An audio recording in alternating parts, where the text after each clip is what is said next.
No one in my family came to my graduation, not even my wife or my kids. They all went to my brother's barbecue party instead. But as I walked off stage, my phone buzzed with a message from my wife.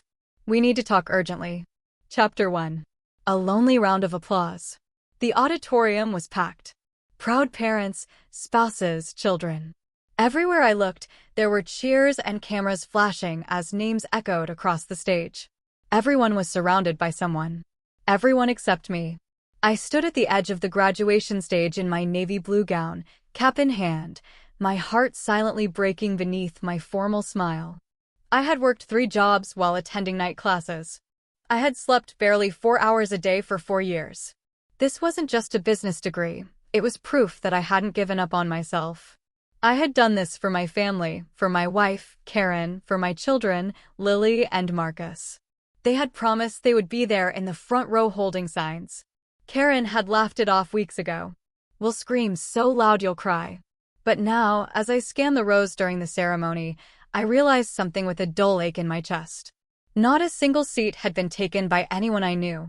They weren't late, they never came. And when my name was finally called and the applause echoed around the hall, it rang hollow in my ears. I shook the dean's hand, accepted my diploma, smiled for the photograph, and walked off stage like a ghost. When I entered the hallway, I finally pulled out my phone, hoping maybe there would be a message saying they were stuck in traffic or had an emergency. But instead, there was a single message from Karen with a timestamp of 20 minutes ago. "We need to talk urgently." I stared at the words numbly. There were no missed calls or apologies, just that. I unlocked the screen with shaky fingers and the following message. "I didn't want you to hear it from someone else, but I'm at your brother Isen's house. We've been seeing each other. I didn't want to ruin your day, but I couldn't lie anymore." My vision blurred.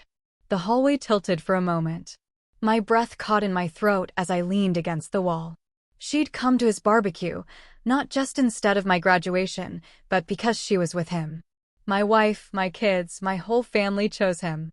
I glanced toward the auditorium doors, toward the echoing applause I never really had, and then took a deep breath. No anger, no yelling, no comeback, just a quiet thought forming in my mind like a blade being sharpened. "Let's see how this turns out, Karen. I hope the barbecue is worth it." 2. The pictures they didn't post. I walked out of the auditorium into the fresh air with my diploma folder tucked under one arm, my phone still in my hand. The laughter and chatter of other families surrounded me.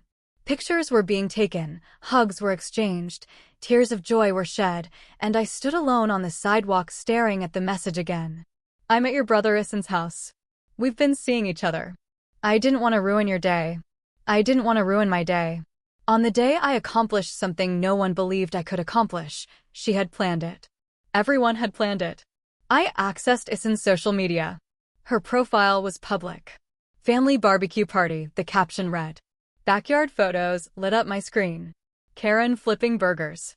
Our daughter Lily in the pool. Marcus on Isen's shoulders laughing like he didn't have a father. My parents were there too, clapping, drinking, smiling like I didn't even exist. I swallowed, and then something caught my eye. A photo Karen had posted but quickly deleted. I only saw it because Facebook glitched for a second. The image previewed before disappearing from her profile. I captured a screenshot. I was in Isen's arms, kissing him, wearing the same red dress I'd bought her last Valentine's Day. The betrayal hit me like a freight train. But strangely, there were no tears, only focus. I got in my car and drove straight home. The house was empty, just as I'd expected. The place we'd built together, furnished with my bonuses, decorated with Karen's touch, was quiet, cold, like a museum of my own ignorance. I sat at the kitchen counter, opened my laptop, and accessed 2 documents, a spreadsheet I'd been maintaining for years, a scanned copy of the deed to our house. Karen always thought I was just a money nerd. What she didn't know was that every account had been recorded, every transaction monitored, every signature verified with a dual-access system that only I could access. I never told her I'd created a secondary account in my name the year before, diverting 30% of my side business income just in case. Karen thought she'd emptied our joint savings that morning, but that was only the visible account. The real money was elsewhere, somewhere untouchable. I opened another browser tab and began making discreet preparations. Karen made a decision. So did everyone, laughing and toasting at that barbecue, but they didn't realize something. I'd spent 4 years learning how to build a future from the ground up. Now I was going to dismantle their world methodically, quietly, legally, and by the time they finally noticed, it would be too late. Chapter: Isen's world begins to crack. 3 days passed. I didn't respond to Karen's messages. I didn't answer Isen's calls. Yes, he had the audacity to call me. Instead, I worked silently. At night, I went to bed at home quietly, not crying, not raging, but calculating. Every plan they made, every betrayal they plotted, I turned it into fuel. On Friday morning, I sent a single email to Isen's firm's Human Resources Department. Subject: Urgent internal conflict of interest and misconduct. Attachments: screenshots of Karen and Isen's affair. Timestamped copies of company expense reports that Isen had illegally used to book hotel rooms and trips with Karen over the past 18 months. A forwarded email thread from Karen's Gmail that never logged out of my laptop. In it, he mentioned, "Don't worry, he has no idea. I'll exploit the distraction of his graduation and empty the joint accounts next week." I didn't send the email as myself. I sent it anonymously from a throwaway account set up at a downtown public library. By Saturday night, the repercussions had begun. Isen's Instagram switched to open for work. Karen's Instagram went dark, but that wasn't even the best part. Sunday morning, my lawyer friend James met me for coffee. "Are you sure you want to do this?" he asked, sliding me the signed ownership transfer and account protection documents he'd prepared. "Absolutely," I replied. Let them feel what they thought I would never fight for. I had protected my retirement accounts, my hidden income from a lie, the house, which, due to a discreet prenuptial agreement Karen never read properly, was never fully in her name, and custody rights to my children thanks to her documented abandonment during my graduation and multiple messages expressing her intentions to abandon the family. James smiled. "They picked the wrong guy to underestimate." I nodded. "They picked the right guy to quietly bury." That night Karen finally showed up at the house, pounding on the door, crying, wearing the makeup of her betrayal that she hadn't removed in days. "Please," she begged. "You haven't gotten back to me." "I'm so sorry. Isen lost her job. Mom and Dad are furious."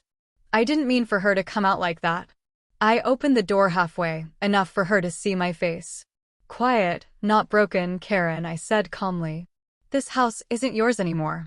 You'll receive formal notification from my lawyer in the morning. Check the mailbox." Her lip trembled. I added, "And one more thing. You told me to watch my graduation through Google Earth." I smiled. "I hope you enjoy watching the rest of your life unravel in the same way from a distance." Then I closed the door and didn't look back. Chapter: Burned bridges and frozen accounts. By Monday, the aftermath had escalated to something far beyond Karen's worst nightmares. She tried to access our joint bank accounts and found them frozen. She tried to use her declined credit card. She drove to the bank frantically only to be calmly informed, "Ma'am, these accounts were closed 2 days ago. The funds have been legally transferred to Mr. Taylor's protected trust, according to pre-existing agreements." "Is this a mistake?" "I'm his wife." "Spoken, wife," the clerk helpfully corrected her. "He filed for divorce this morning." Karen left the bank humiliated, only to find her car with a ticket. Through no fault of her own, because Isen had rented it in his company's name. And now that he'd been fired, his employer had revoked all privileges.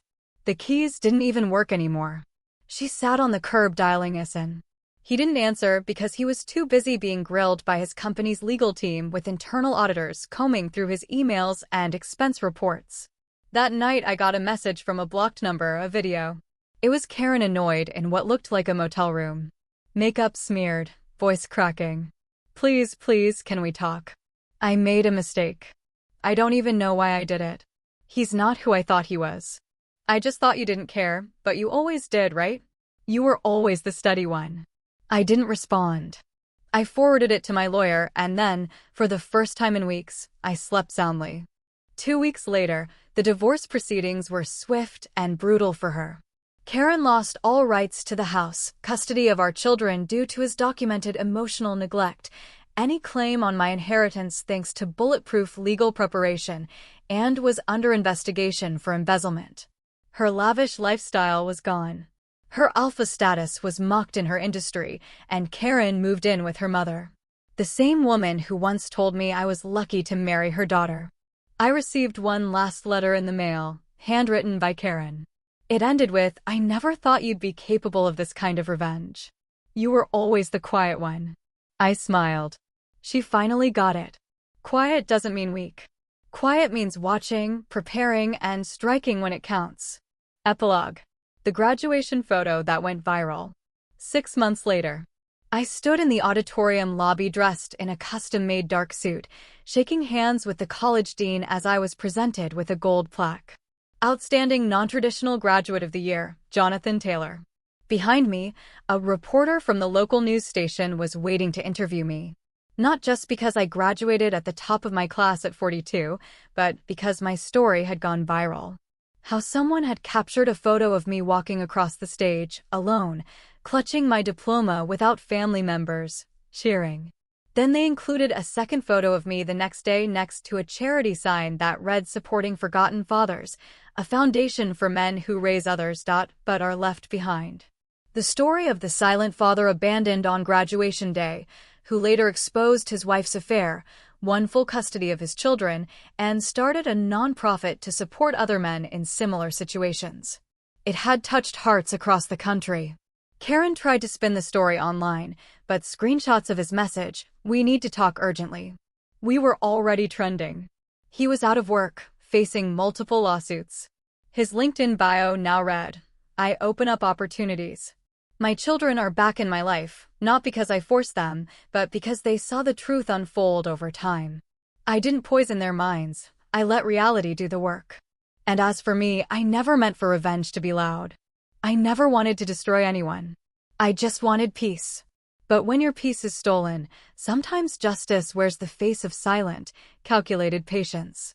Last sentence, they saw me walk only once, but in the end, I left with everything they lost. I never wanted to destroy anyone. I just wanted peace. But when your peace is stolen, sometimes justice wears the face of silent, calculated patience. For years, I stayed quiet. I let their whispers pierce my skin, their schemes strip away what I had built, their arrogance crush what they thought was fragile. They believed silence meant weakness, but silence can be sharper than any blade. While they flaunted their victories, I was gathering strength. Every insult, every betrayal, every door slammed in my face became fuel. I learned to listen more than I spoke, to watch more than I acted. People underestimate patience. It has the power to unravel empires without raising a single hand. And so I waited. I smiled when they laughed, I bowed when they pushed, and I pretended not to notice when they thought they had won. What they never realized was that the ground beneath them was already shifting, slowly, deliberately, until the very foundation of their world cracked under its own weight. I never shouted. I never begged. I never fought the way they expected. My vengeance was not loud, it was the quiet reclaiming of everything they had tried to bury. In the end, I didn't need to destroy them. They destroyed themselves. I just held the mirror so they could finally see. They saw me walk only once, but in the end, I left with everything they lost.